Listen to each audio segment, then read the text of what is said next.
ഞാൻ നിങ്ങളുടെ സ്വന്തം ചേരപ്പാമ്പാണ്. വളരെ വിഷമകരമായുള്ള കുറച്ച് കാര്യങ്ങൾ പറയാൻ വേണ്ടിയിട്ടാണ് ഞാൻ ഇന്ന് ഈ വീഡിയോയിൽ വന്നിട്ടുള്ളത്. നിങ്ങൾക്ക് എല്ലാവർക്കും അറിയുന്ന പോലെ തന്നെ ഞാനൊരു പാമ്പാണ്. പക്ഷെ അത് അറിഞ്ഞിട്ടും നിങ്ങൾ അറിയാത്ത പോലെ നടിക്കുകയാണ്. ഒരു പാമ്പിന്റേതായിട്ടുള്ള ഒന്നും തന്നെ കിട്ടണില്ല. കുട്ടികളെ ഞങ്ങളുടെ പേടിച്ചോടി വീട്ടുകാരോട് പറഞ്ഞു കഴിഞ്ഞാൽ അവര് പറയും, മക്കളെ പേടിക്കണ്ട, അതൊരു ചേരപ്പാമ്പാണ്. അതെന്ത് ഈ ചേരകൾക്കൊന്നും ഈ നാട്ടിലെ വിലയില്ലേ? എന്തായാലും ഞങ്ങൾ ചേരപ്പാമ്പുകൾ ഇതിൽ അസ്വസ്ഥരാണ്.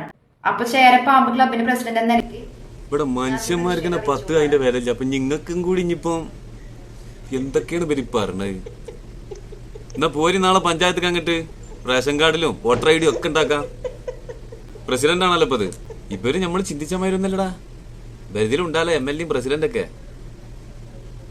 എന്തായാലും ഒന്ന് ബഹുമാനിച്ചോളിട്ടാ. മുറ്റത്തു കൂടെ ഒക്കെ പോകുമ്പോ പുല്ല് വില അൽപ്പിക്കണ്ട. മുഖ്യമന്ത്രിയൊക്കെ ഉണ്ടാവും ചിലപ്പോ. തീർന്ന് ഇനി അധികമൊന്നുമില്ല.